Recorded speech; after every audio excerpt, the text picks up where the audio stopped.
حضرت مرزا مظہر جانے جانا فرماتے ہیں کہ بارش ہوئی تھی تازی تازی، دلی میں تازی تازی بارش ہوئی. ایک بابا لکڑی کے جوتے پہنے کھڑاؤ، اللہ اللہ اللہ، اسی کسی دے کچھ بھی نہیں لگتے، نہ کوئی ساڈا دردی. بابا مست ہو کے جا رہا، اللہ اللہ کرتا جا رہا. ایک طوائف اپنے کوٹھے سے اتر کے تو سیڑھیوں پہ بیٹھی تھی، ساتھ اس کا یار بھی بیٹھا تھا. بابا اپنی مستی میں جا رہا تو بابا جی کے پیروں سے کچھ مٹی اڑی تو اس عورت کے کپڑوں پہ پڑ گئی. پرواہ نہیں، بزرگ گزر رہے. وہ یار اس کا دوڑا ہوا آیا، اس نے آ کر تھپڑ مارا. کا خیال نہیں سارے اس کے کپڑے آلودہ کر دیے، تو کدھر تیرا دماغ نہیں ٹھیک؟ بابا نے نظر اٹھائی، کہا بیٹے میں نے دیکھا نہیں، چل اللہ تیرا بھلا کرے، تو نے بدلہ لے لیا. بابا جی چپ کر کے وَإِذَا خَاطَبَهُمُ الْجَاهِلُونَ قَالُوا السَّلَامَ، چپ کر کے گزر گئے. ٹھنڈ کا موسم تھا، بارش تازہ ہوئی تھی، حلوائی دودھ کاڑ رہا تھا. اس نے بٹھایا بابا جی کو پھٹے پہ، پیالہ پکڑا، دوڑ کے آگے بڑھا. بزرگ آ گئے، آئیے بیٹھیے. دودھ کا گرم گرم پیالہ شکر ڈال کے دیا. بابا جی نے دودھ پیا، پھر نظر جھکی، پھر رنگ بدلا. کہنے لگے مالک تو کتنا بے نیاز ہے، کہیں تھپڑ مرواتا ہے، کہیں دودھ پلاتا ہے. تیری بے نیازی ہے نا، ادھر تھپڑ مروایا، یہاں دودھ پلایا، تو ہی جانتا ہے تیرے دھن کیا ہے. ابھی بابا وہیں بیٹھا تھا، دوڑے آئے پیچھے سے لوگ، شور ہوا. بابے کو دبوچ کے وہاں لے گئے جہاں اس نوجوان نے تھپڑ مارا تھا. کہا تو اللہ کا بندہ ہے، اللہ کے بندے بد دعا تو نہیں دیتے. ہوا کیا؟ کہ تو نے بد دعا دی ہے؟ کہا نہیں دی، بات بتاؤ. کہنے لگے اس نے تجھے تھپڑ مارا، چھت پہ چڑھا ہے، پیر پھسلا ہے، گردن کے بل گرا، من کا ٹوٹ گیا، مر گیا، تو نے بد دعا دی ہے.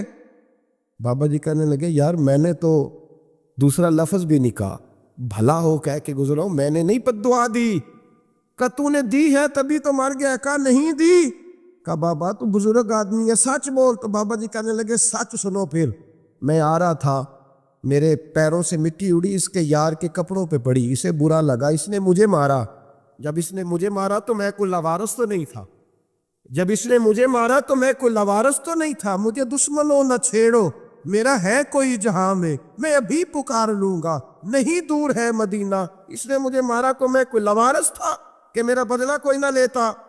اس نے مجھے مارا ہے تو میرے یار کو برا لگا ہے تو اس نے اسے مار دیا ہے، میری تو غلطی کوئی نہیں. یاروں کا جھگڑا ہے، یہ تو دوستوں کا جھگڑا ہے، یہ تو یاروں کا جھگڑا ہے، کوئی غلطی نہیں میری، کوئی غلطی نہیں. خش خش جنہ قدر نہیں میرا، اے میرے صاحب نو وڈیائیاں، میں تے گلیاں دا روڑا کوڑا، میں گلیاں دا روڑا کوڑا، مینو محل چڑھایا ہے سائیاں، مینو محل چڑھایا ہے سائیاں.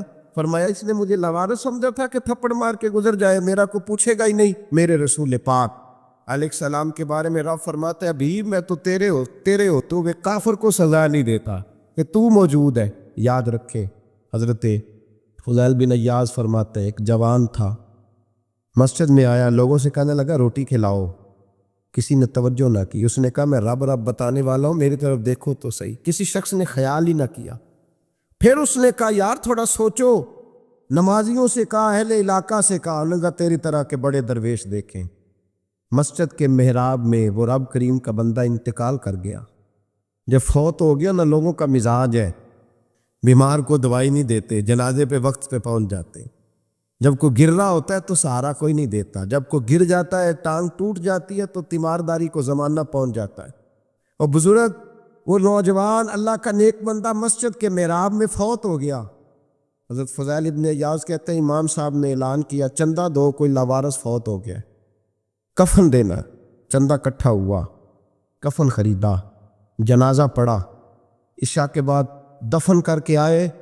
فجر کی نماز کے لیے جب امام اور مؤذن مسجد میں آئے تو چیخیں مارنے لگے، تڑپنے لگے، دور دور تک آوازیں پھیل گئی، دنیا دوڑی آئی. کیا ہوا؟ کہنے لگے وہ جو تم نے کفن پہنایا تھا وہ یہاں پڑا ہوا ہے، اور دیکھو کفن پہ تحریر لکھی ہے. تحریر کیا ہے؟ عرش کے مالک نے فرمایا میرے دوست نے روٹی مانگی، تم نے دی نہیں. اس نے تمہیں میرے قریب کرنے کے لیے اپنی طرف توجہ کرائی، تم نے کی نہیں. اور میرا یار تمہارے کفن کا محتاج تھا، سنبھال کے رکھو اپنا کفن، میں نے اسے جنت کا لباس عطا فرما دیا، سنبھال کے رکھو. یہ کوئی لاوارثوں کا ٹولہ ہے؟ یاد رکھیں جو وارث والے ہیں، وارث والے ان کا رنگ اور ہے، جو ماننے والے ہیں ان کا مزاج اور ہے. اپنی زندگی لوارسوں کی طرح نہیں گزاریں، تھوڑا سا ادھر گیا تھا تو پھر تھوڑا سا ادھر گیا تھا تو تھوڑا سا، یہ کیا بات تھی؟ یہ کیا بات تھی؟ اپنے آپ کو، اپنی نسبت کو، اپنے عقیدے کو مضبوط رکھیں۔ 1 انچ کے لیے اعلیٰ حضرت فاضل بریلوی رحمۃ اللہ علیہ کے مکان کی دیوار گر گئی، ایک کونا مکان کا، آپ جانتے ہیں پرانی دیواریں چھوٹی ہوتی تھی اور بارشوں میں اکثر گھروں کی دیواریں گری ہوئی ہوتی تھی، ایک سائڈ کی دیوار گر گئی تو اس کونے میں ہندوؤں کا گھر تھا۔ اب مستری صاحب رات کو آئے، ان سے بات ہوئی تو کہنے لگے سویرے کام شروع کروں گا۔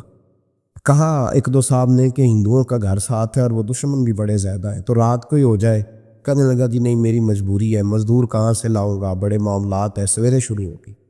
اب رات کو مولانا ظفر الدین بہاری علیہ رحمہ کہتے ہیں بچے مدرسے کے، باقی سارے لوگ، سب کو جمع کیا گیا، چونکہ اس طرف سے تھوڑا خطرہ تھا ہندوؤں کی جانب سے۔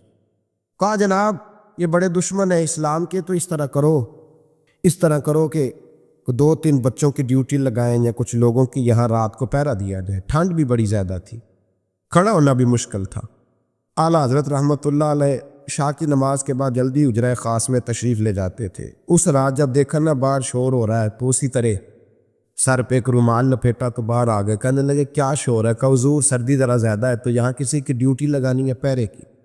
2 منٹ خاموش رہے، پھر فرمانے لگے کوئی ضرورت نہیں، جاؤ سو جاؤ سارے جا کے، کوئی ضرورت نہیں، جاؤ اپنے اپنے گھروں کو، کوئی حاجت نہیں، پہنچ جاؤ۔ کہ حضور مہربانی کرے، وہ طے ہونے لگا تھا۔ فرمایا میری وجہ سے کیوں کوئی ساری رات بیدار رہے، جاؤ تمہیں کہا نا آرام کرو۔ لوگ سو گئے۔ صبح فجر کی نماز پڑھ کے اعلیٰ حضرت رحمۃ اللہ تعالیٰ علیہ جب سیڑھیاں اتر رہے تھے رضا مسجد کی، تو وہ جس ہندو کی جانب سے زیادہ خطرہ تھا وہ سیڑھیوں پہ بیٹھا تھا، مسجد کی سیڑھیوں پہ۔ سب لوگوں کی توجہ ہو گئی، کہنے لگا مولانا میں کلمہ پڑھنے آیا ہوں، مجھے کلمہ پڑھا کے مسلمان کر دو، میں کلمہ پڑھنے آیا ہوں، مسلمان کرے۔ لوگوں کی توجہ، اعلیٰ فرمانے لگے نہیں ابھی تو انتظار کر، تھوڑی دیر کے، اچھی طرح سوچ لے، جذباتی فیصلہ نہ کر، تو آ رہا ہے۔ یہ کہہ کے جب 2 سیڑھیاں نیچے اترے اس کے پاس سے تو اس نے پیر تھام لیے، کہنے لگا اب ایسے تو نہ کرو، رونے لگا۔ اعلیٰ حضرت رحمۃ اللہ نے کلمہ پڑھایا، کچھ باتوں کی نصیحت فرمائی، تشریف لے گئے۔ گھیرنے والے گھیر کے بیٹھ گئے، کہنے لگے ہمیں بھی بتا بدلہ کیسے ہے؟ کہنے لگا دیوار گر گئی، آدھی رات کے وقت، آدھی رات تک انتظار کرتا رہا، پہرے دار کوئی نہیں، تو 2 تلواریں لے کر جب میں ان کے مکان کی جانب بڑھا، میں نے کہا آج گردن کاٹوں گا اور کاٹ کر کے نکلوں گا۔ کہتا ہے جب میں قریب آیا تو 2 شیر کھڑے تھے، اوپر سے پلٹ کے آیا تو پھر کھڑے تھے، ادھر سے پلٹ کے آیا تو پھر کھڑے تھے۔ فرماتے ہیں میں 2 گھنٹے کے بعد آیا تو پھر پلٹ کے کھڑے تھے، میں پھر 1 گھنٹے کے بعد آیا، سحری کا وقت ہوگا تو پھر پلٹ کے کھڑے تھے، اب میں ڈر کے بھاگا۔ کہتے ہیں فاضل بریلوی نے اپنی کھڑکی سے منہ باہر نکالا، کہنے لگے اور کتنا تجربہ کرے گا، مجھے تو لاوارث سمجھتا ہے، لاوارث ہوں میں، اور کتنا تجربہ کرے گا، بس کر مان جا۔ میں نے کہا حضور یہ کون ہے، مجھے بتائیے تو صحیح یہ کون ہے؟ تو کہنے لگے میں نے ساری زندگی رسول اللہ کی عظمت کا دفاع کیا ہے، ساری زندگی غوث اعظم کے نعرے لگائے ہیں، ابھی تو یہ مدد صرف غوث پاک جیلانی کی بھیجی ہوئی ہے، ابھی تو غوث اعظم کی بھیجی ہوئی مدد ہے، مولا علی ابھی پیچھے ہے، 2 جہاں کے محبوب ابھی اس سے پیچھے ہے، وہ تو ابھی پیچھے ہیں، پیچھے کھڑے ہیں کہ ضرورت پڑی تو ہم بھی تیار بیٹھے ہیں۔ او بھائی آج رواج ہو گیا، رواج، میں نے 2-4 دن پہلے بھی کہا تھا، لوگ کہتے ہیں نہیں کوئی نہیں ضرورت، سامنے سارا کچھ نظر آ رہا ہے۔ او خدا کے بندو یاد رکھو، نسبت ہے بڑی چیز، جانے تو دو میں، اگر کسی کو نسبت میسر آ گئی نا، نسبت، خالی دامن ہی مل گیا، تیرے ہاتھ میں کچھ ہے تو ہونی چاہیے نا، خالی دامن تجھے کسی کا میسر آ گیا تو بچ گیا۔ اپنی نسبتوں کی حفاظت کریں، ان کو مضبوط کریں، ان پر محنت کریں، ان پر توجہ رکھیں۔ یہ نسبت جو ہوتی ہے نا، نسبت، یہ دیکھیں نا ایک گتا ہے، عام کتاب کو لگا ہوا ہے تو جہاں مرضی رکھ دو، اس کی کوئی قدر نہیں، لیکن جو گتا قرآن مجید کو لگ گیا ہے اس کو بغیر وضو چھونا جائز ہے۔ ایک پٹھے پہ اینٹ بنی ہے، جو باتھ روم میں لگ گئی وہاں بغیر جوتے کے جایا نہیں جا سکتا، اور جو مسجد میں لگ گئی وہاں جوتے پہن کے جایا نہیں جا سکتا۔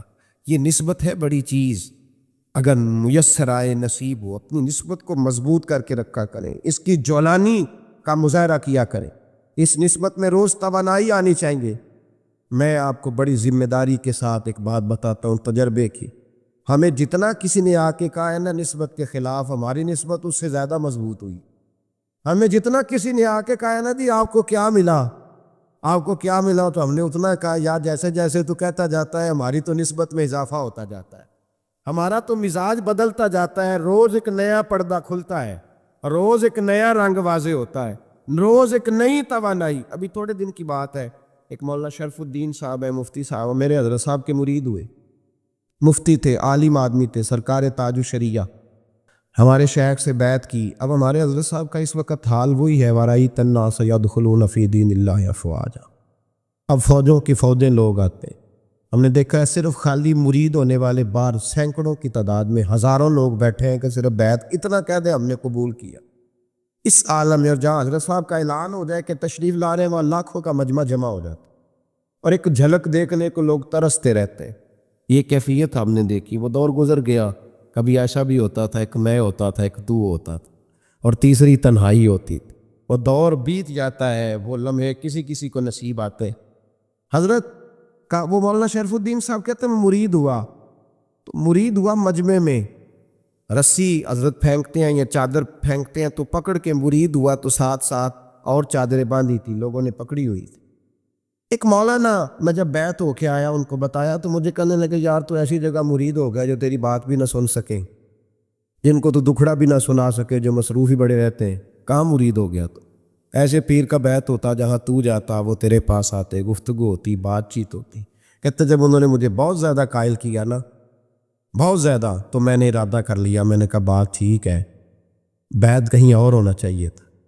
کہتے میں عشاء کے بعد سویا تو حضرت صاحب مجھے خواب میں ملے، خواب میں، اور فرمانے لگے مولانا جب آپ مرید ہوئے تھے تو آپ اس جانب بیٹھے تھے، اس کونے میں آپ تھے، اتنے لوگ آپ سے پہلے تھے، اس حال میں آپ مرید ہوئے تھے، اور جہاں تک بات چیت کرنے کی بات ہے تو آپ نے جو دل میں سوچا تھا وہ میں نے آ کے آپ کو بتا دیا ہے۔ پھر بھی بڑی ضرورت ہو تو میرے صاحبزادے کا نمبر لے لیں اور فون کر لیا کریں، بات ہو جایا کرے گی۔ کہتے ہیں یہ ابھی بات ہو ہی رہی تھی کہ میرے دروازے پہ دستک ہوئی تو میری آنکھ کھل گئی، میری آنکھ کھلی تو میں پریشان ہوں کہ نمبر تو ملا نہیں۔ ایک انجینئر صاحب میرے محلے میں رہتے تھے، فرماتے ہیں وہ شام کو میرے پاس آئے اور کہنے لگے مولانا سنا ہے آپ حضرت مفتی اختر رضا صاحب سے مرید ہو گئے؟ میں نے کہا ہاں۔ تو کہنے لگے میں ان کے مدرسے میں کام کر کے آئے ہوں، میرے پاس ان کے بیٹے کا نمبر ہے، چاہیے آپ کو؟ نمبر ہے چاہیے؟ کہتے ہیں نمبر مجھے وہ شام کو گھر آ کے دے گئے۔ اب جب میں آستانہ نور پہ بریلی شریف ملنے کے لیے حاضر ہوا تو میرے دل میں خیال آیا، جب میں اندر گیا نا تو میرے دل میں خیال آیا حضور خواب جو آئی تھی اتنی بھی جلدی کیا ہے، ذرا ٹھہر جائیے، آپ ملے جو تھے تو صاحب نمبر بھی دے ہی جاتے۔ میرے دل میں خیال آیا تو السلام علیکم کے بعد حضرت کہنے لگے مولانا مجھے تو جلدی کوئی نہیں تھی، آپ کے دروازے پہ دستک ہو گئی تھی، مجھے تو کوئی جلدی نہیں تھی، آپ کا دروازہ بجنے لگا تھا، مجھے تو جلدی کوئی نہیں تھی لوٹنے کی۔ ہر مشکل دی کنجی یارو ہاتھ مرداں دے آئی، اور مرد نظر کرے جس ویلے مشکل رہے نہ کائی۔ بس لوگوں یہ یاد رکھو اور اس پہ عمل کرو، اپنی نسبتوں کو مضبوط کرے۔ ہمارا تو جیسے دن کا اجالا چمکتا ہے نا، چمکتا ہے دل کا اجالا، جیسے نیا دن چڑھتا ہے ہمارے لیے تو ایک نئی روشنی لے کے آتا ہے۔ اپنے آپ کو بیدار رکھیں۔ سورج اگر باہر پورا نکل آئے نا تو جو آدمی آنکھیں زور سے بند کر لے اسے کوئی شے نظر نہیں آتی، پورا سورج نکلا ہوا بھی ہو، سورج اسے نظر آئے گا جس کی اپنی آنکھیں بھی کھلی ہوں گی۔ تو آنکھیں نہیں کھول رہے، تو آنکھیں نہیں کھول رہے، آنکھیں یہ شکوہ آنکھیں نہ کھولنے کا ہے، آنکھیں نہیں کھول رہے تو سورج کیسے نظر آئے گا؟ بات ذرا سخت ہے پر چلو آپ میرے عزیز ہیں کر جاتا ہوں۔ ملا رومی رحمۃ اللہ تعالیٰ علیہ فرماتے مجھ سے ایک شخص نے کہا کہ نبی پاک صلی اللہ تعالیٰ علیہ وسلم اگر سراجم منیرہ ہے تو نظر کیوں نہیں آتے؟ تو میں نے کہا الو اگر آنکھیں بند کر لے تو اسے کوئی شے نظر نہیں آتی، آنکھیں بند کر لے تو اسے کوئی شے نظر، تو آنکھیں تو کھولنا، آنکھیں کھول۔ یا میں اپنے کمرے میں یوں پردہ آگے کر کے لائٹ بند کر کے باہر شور مچاؤں سورج کوئی نہیں، سورج کوئی نہیں، تو مجھے کوئی بندہ کہے گا پاگل اس طرح کر، باہر نکل، ادھر آ تجھے دکھاؤں سورج ہے کہ نہیں، تیری تو اپنی آنکھیں بند ہے۔ اقبال کہتے ہیں دل بینا بھی کر خدا سے طلب، آنکھ کا نور دل کا نور نہیں، اندر کی آنکھیں کھول، اندر اتنا اندھیرا ہے تو باہر کیسے نظر آئے گا؟ لوگ آنکھ ہی نہیں کھولتے، دائیں بائیں دیکھتے رہتے ہیں۔ نسبت کو مضبوط کریں۔ رب تو فرماتا ہے حبیب تو موجود ہے تو میں کافر کو بھی عذاب نہیں دیتا۔ اب یہاں خالص نسبت کا بیان ہے، خالص۔ یہ نہیں فرمایا کہ ابھی بھی ان کے عمل اچھے ہیں تو میں عذاب نہیں دیتا، یہ نہیں فرمایا کہ ابھی بھی یہاں خانہ کعبہ ہے تو میں عذاب نہیں دیتا، نسبت کی بات فرمائی، نسبت۔ یہ نہیں فرمایا کہ ابھی بھی یہاں روز طواف ہوتا ہے تو عذاب نہیں دیتا، یہاں تلاوت ہوتی ہے تو فرمایا ابھی بھی تو ہے، اس لیے میں انہیں عذاب۔ مدینے میں کبھی زلزلہ نہیں آیا، پتہ ہے آپ کو؟ اس لیے نہیں آیا کہ وہاں میرے مصطفیٰ کا گنبد خضرا ہے۔ کوئی فصل وہ بیجتے نہیں، کوئی فصل بوتے نہیں، وہ کوئی فصل بھی، لیکن دنیا کی ہر شے آپ کو مدینے میں ملتی۔ جو سب سے اچھا پھل کھانا چاہے اسے مدینے میں جا کے ملتا ہے، اس لیے کہ وہاں گنبد خضرا کی ہریالی موجود ہے۔ دنیا کی ہر نعمت ملتی ہے اس لیے کہ گنبد خضرا جو موجود ہے۔ تو بھائی یہ نسبتوں کی بات ہے، نسبتوں کی۔ پرانی امتوں میں جب کوئی گناہ کرتا تھا تو دروازے پہ لکھا ہوتا تھا سویرے، میرے حبیب نے دعا فرمائی، مولا یہ میرے ہیں انہیں رسوا نہ کرنا، اے اللہ میرے ہیں انہیں رسوا نہ کرنا۔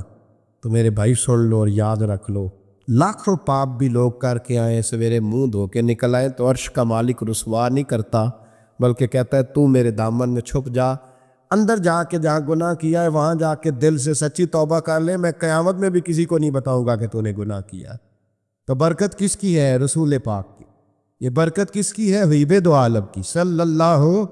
غلامی کا رشتہ مضبوط کریں، غلامی وارث والے بنے، لوارث نہ بنے۔ لوارث جیسی زندگی نہ گزارے، جہاں مرضی چلے گئے، جہاں مرضی چھٹیاں کار ہے، جتنے مرضی ٹائم بتا ہے، جو مرضی طبیعت میں آیا کرتے پھرے، پتہ ہی کوئی نہیں، حال ہی کوئی نہیں، یہ کوئی کیفیت نہیں ہے کوئی بھی۔ مجھے ایک صاحب کہنے لگے کہ ایک پیر بھائی پوچھ رہا تھا حضرت صاحب کا حال کیا ہے، میں نے آج کے بعد اس نے تجھ سے پوچھا تو بالکل نہ بتانا۔ وہ کیسا بیٹا ہے، وہ کیسا بیٹا ہے جو پڑوسیوں سے دائیں بائیں لوگوں سے حال پوچھتا ہے، اسے پتہ ہی نہیں، اسے خبر ہی نہیں، اسے تو لمحے لمحے کی خبر ہونی چاہیے، اسے تو منٹ منٹ کا پتہ ہونا چاہیے تھا۔ وہ اس نے کس طرح کی نسبت رکھی ہوئی ہے جس کو ہم سایوں سے پوچھنے پڑتا ہے، ذرا پتہ کر کے بتانا حال کیا ہے۔ تو کدھر تھا بھائی؟ اتنی دیر ہو گئی، تو نے حال بھی کسی اور سے پتہ کرانا ہے؟ میں نے کہا اس کو کہنا آج کے بعد حال پوچھنا ہوا تو خط لکھے، میں بھی جواب لکھ دوں گا، بات ختم ہو گئی۔ جب دور دور جو رہنا ہے تو ٹھیک ہے، پھر اس طرح نہ تو خدا ہے نہ میرا عشق فرشتوں جیسا، دونوں انسان ہیں تو پھر کیوں اتنے حجابوں میں ملے؟ اور اس نے کہا تھا اب کہ ہم بچھڑے تو شاید کبھی خوابوں میں ملے، جیسے سوکھے ہوئے پھول کتابوں میں ملے۔ ایسا کام نہ کرے کہ وہ انداز ہی بدل جائے، اپنے آپ کو، اپنی نسبتوں کو مضبوط کریں۔ اللہ تبارک و تعالیٰ سے دعا اور التجا ہے کہ اللہ کریم ہمیں نسبتوں کی مضبوطی عطا فرمائے، اور اللہ تبارک و تعالیٰ ہمیں یہ توفیق دے کہ ہم سمجھ جائیں اس بات کو کہ اصل بات ہے کیا، اور اصل کی مضبوطی کتنی ضروری ہے، اصل تک پہنچنا کتنا ضروری ہے۔ اور یہ بھی یاد رکھیں، اماں جب ناراض ہوتی ہے نا، جب اماں ناراض ہوتی ہے تو کہتی ہے بس نکل جاتا، فٹافٹ نکل، دوڑ جا، کوئی تعلق نہیں۔ ابا بھی کہتا ہے آج آیا تو ٹانگیں توڑ دوں گا، حال ہی کوئی نہیں۔ اور وہی بیٹا جا کے 2 منٹ پیروں میں بیٹھتا ہے، کہتا ہے اماں تجھے پتہ ہی نہیں میں کتنی ٹینشن میں تھا۔ تو وہی اماں باہر نکل کے پہلے بڑھ کے مار رہی ہوتی ہے حد کر دوں گی، پھر وہی اماں کہتی ہے بڑا پریشان ہے بیچارہ۔ یہ کیفیت ہے، اپنے آپ کو صحیح کریں، اپنی نسبتوں کو مضبوط کریں، احکامات پہ عمل کریں، محبوب کی غلامی تگڑی کریں، یہ جو سستیاں ہیں کوتاہیاں ان کو دور کریں۔ زندگی کا لطف آتا ہی تب ہے جب آپ پورے طور پر اپنے آپ کو چاقو چوبند کرتے ہیں۔ اگر تھوڑا کر لیا، تھوڑا چھوڑ دیا، 1 پڑھ لی، 3 رہ گئیں، 3 پڑھ لیں، 2 رہ گئیں، یہ لطف نہیں ہے، یہ ذائقہ نہیں۔ اپنے آپ کو مضبوط کریں اور پورا مضبوط کریں۔ ہم اس طرح کریں گے کہ ہم ساری رات اللہ کی عبادت کریں گے۔ حضور تو محبوب ہے نا، چلو کچھ دیر آرام بھی کرتے ہیں، ہم ساری رات عبادت کریں۔ ایک نے کہا کہ بھائی میں تو ہر روز روزہ رکھا کروں گا نفلی۔ تیسرے نے کہا میں شادی نہیں کروں گا، میں ایسے ہی وقت گزاروں گا، تجرد کی زندگی گزاروں گا۔ رسول پاک علیہ السلام کو جب اس بات کی خبر پہنچی تو پتہ حضور نے تبصرہ کیا کیا؟ قربان جائیں۔ کیا انداز ہے گفتگو کا! محبوب فرمانے لگے یہ میں نے کیا سنا ہے کہ میں شادی نہیں کروں گا اور میں ہر روز روزہ رکھوں گا اور میں ساری رات ہی نفل پڑھوں گا، آرام ہی نہیں کروں گا۔ محبوب فرمانے لگے میں تم سب سے زیادہ اللہ کو جانتا ہوں اور میں تم سب سے زیادہ رب سے ڈرتا ہوں۔ حضور فرمانے لگے میں نے تو شادیاں بھی کی ہیں، میرے تو بچے بھی ہیں۔ حضور فرمانے لگے میں تو روزہ بھی رکھتا ہوں اور میں تو نفلی روزے چھوڑتا بھی ہوں۔ محبوب کریم علیہ الصلوۃ والسلام فرمانے لگے میں تو رات کو عبادت بھی کرتا ہوں اور آرام بھی کرتا ہوں۔ اللہ کے رسول صلی اللہ تعالیٰ علیہ وسلم ارشاد فرماتے فرماتے بات کہاں تک لے گئے؟ حضور فرمانے لگے اپنے یہ سارے طریقے، اپنی یہ سنت حضور بیان کر کے کہنے لگے سن لو بھائی، جس نے میری سنت سے منہ موڑا اس کا مجھ سے تعلق ہی کوئی نہیں، میرے طریقے پہ چلو، جو میں تمہارے لیے اسوہ چھوڑ کے جا رہا ہوں اس اسوے کو اپناؤ، اس طریقہ مبارکہ پر عمل کرو، اعتدال نہ چھوڑے کبھی بھی۔ غیر معتدل ہو جاتے ہیں لوگ، میں نے دیکھا ہے کہ وہ نا جب بندہ غیر معتدل ہو جاتا ہے تو چیزوں کا حسن ختم ہوتا ہے، اس کا وقار اٹھ جاتا ہے، اس میں تازگی نہیں رہتی، اس کے اندر وہ کیفیت نہیں رہتی۔ یہ دین کی بات ہے نا، تبلیغ ہے، یہ بھی حد سے زیادہ نہیں کرنی چاہیے۔ حضرت عبداللہ ابن مسعود رضی اللہ تعالیٰ عنہ سے لوگوں نے کہا تھا ہمارا دل کرتا ہے آپ روز واز کریں، روز تقریر کریں، ہم روز سنیں، تو آپ فرمانے لگے نہیں، ہفتے میں 3 دن بات کروں گا، اتنی بات کریں گے جو معتدل رہے، جو حد سے زیادہ نہ بڑھے۔ وہ ہمارے ہاں رواج ہے نا 2.5 گھنٹے کی تقریر کا، 3 گھنٹے کی تقریر کا، 4 گھنٹے کی تقریر کا، تو ہم سے لوگ کئی دفعہ کہتے اسی تے گل سمجھن لگے تو تسی ختم کر دیتی۔ تو میں نے کہا آپ شروع لیٹ ہوئے ہیں نا، ہم اللہ کے فضل سے پہلی بات سے شروع ہو گئے تھے، ہم نے وہ آدھا گھنٹہ تمہید پہ نہیں نہ لگایا۔ تجاوز نہ کریں چیزوں سے، اعتدال میں رہیں۔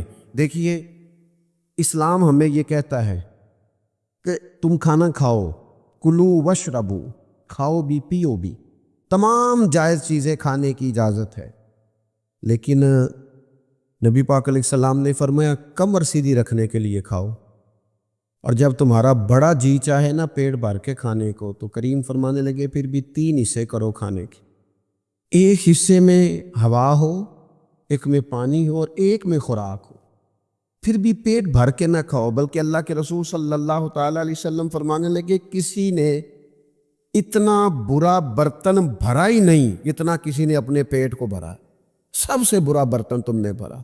زیادہ کھائیں گے خواہشات زیادہ پیدا ہوں گی، زیادہ کھائیں گے نیند زیادہ آئے گی، زیادہ کھائیں گے غفلت زیادہ طاری ہوگی۔ لیکن کچھ لوگوں کا مقصد زندگی کھانا ہے، صبح کی پلاننگ الگ ہے، دوپہر کی الگ ہے، شام کی الگ ہے۔ آپ حیران رہیں گے کہ آپ اس ملک میں رہتے ہیں جس میں سب سے بہترین بزنس ہوٹل چلانے کا بزنس ہے، کھانے پینے کا کام کرو، یہ بھی بنا لو یہ بھی بنا لو، اچھا بھلا کھا پی کے اس کے بعد فاسٹ فوڈ کا آرڈر دے دیا جاتا ہے، اور کھانے کے بعد کتنی ساری چیزیں۔ اب تو یہ میں کچھ عرصے سے دیکھ رہا ہوں، اچھا بھلا کھانا کھاتے ہیں، اس کے بعد چائے کے ساتھ بسکٹ آ جاتے ہیں۔ میرا ایک غریب گھر سے تعلق ہے، ہم تو اس وقت چائے کے ساتھ بسکٹ کھاتے تھے، رس کھاتے تھے جب روٹی کوئی نہیں ہوتی تھی، یا روٹی کھانے کا پروگرام نہیں ہوتا تھا، کوئی پرہیز چلتی تھی۔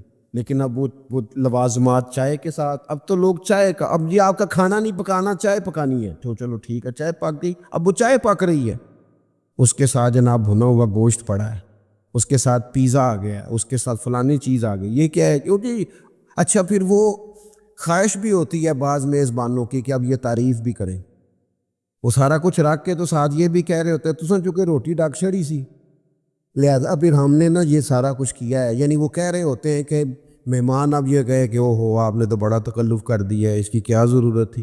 تو کئی مہمان میری طرح کے بڑے پکے ہوتے ہیں، جو روز کے مہمان ہوتے ہیں نا بڑے پکے ہوتے ہیں، وہ تعریف شریف کوئی نہیں کرتے، وہ صاف ہی بات کرتے ہیں کہ تسی ایک شے رکھ دیتے اسی بھی چاج نال کھا لیں دے۔ اب تو یہ چکھنے چکھانے کا ہی ماحول ہے، کوئی ایک رکھتے یا ہماری مرضی کی رکھتے یا پوچھ لیتے کہ اس ٹائم روٹی کھانی ہے تو چلو ہم کھاتے۔ یہ لوازمات ہیں، یہ تکلفات ہیں، اس میں گھر والے بھی تکلیف میں، پیسہ بھی بعضوں کا ضائع۔ آپ کھانے کے لیے زندہ نہ رہیں، زندہ رہنے کے لیے کھانا کھائیں، اپنی طبیعت میں بوجھ نہ بنائیں کسی قسم کا۔ نبی پاک صلی اللہ تعالیٰ علیہ وسلم نے مومن کی شان پتہ کیا بیان کی؟ فرمایا کافر اور منافق 7 آنتوں سے کھاتا ہے اور مومن 1 سے کھاتا ہے۔ اتنا فرق ہے کافر منافق کے کھانے میں اور مسلمان کے کھانے میں۔ 6 گنا کم روٹی کھاتا ہے مسلمان، 6 گنا کم۔ حضرت عمر فاروق ملک کے شام میں حضرت ابو عبیدہ بن جراح سے ملنے کے لیے گئے تو کہنے لگے اتنی دور سے آیا ہوں، سپہ سالار روٹی تو کھلا۔ انہوں نے اپنے بیگ سے رات کا خشک ٹکڑا کھانے کا نکالا اور پانی کا پیالہ دے کے کہنے لگے عمر یہ لو کھا لو۔ تو حضرت فاروق اعظم کہنے لگے یہی وہ مزیدار روٹی تھی جس کے لیے میں تیرے پاس آیا تھا۔ یہی وہ کھانا تھا، میں تلاش کر رہا تھا کہ یہ تمہیں ملے گا، کدھر گئے وہ لوگ جو رات کے کھانے میں فریج بھی نہیں ہوتی تھی، رات کے کھانے میں تھوڑا پانی ڈال دیا اماں نے، اس کو 3-4 دفعہ ابال لیا، رات کی روٹیوں میں تھوڑا سا پانی اور تھوڑا سا گھی، پورا گھی نہیں، تھوڑا سا پانی اور تھوڑا سا گھی، اور ساتھ دادی نانی یہ بھی کہہ رہی ہے کہ یہ پانی سے ذرا نرم ہو جائے گی روٹی، اور پھر وہ کھانا کھایا جا رہا ہے۔ اس کے اندر نہ تو ڈاکٹر آپ کو یہ کہہ رہا ہے کہ یہ نقصان کا باعث ہے، نہ معدے پہ بوجھ بن رہا ہے، نہ اس کے لیے پھر بھائیوں کو جا کے پردیس کاٹنا پڑ رہا ہے، نہ باپ کو کئی کئی قسم کی نوکریاں کرنی پڑ رہی ہیں، اعتدال میں گھر کے اندر ہی سارا کچھ مینج ہے۔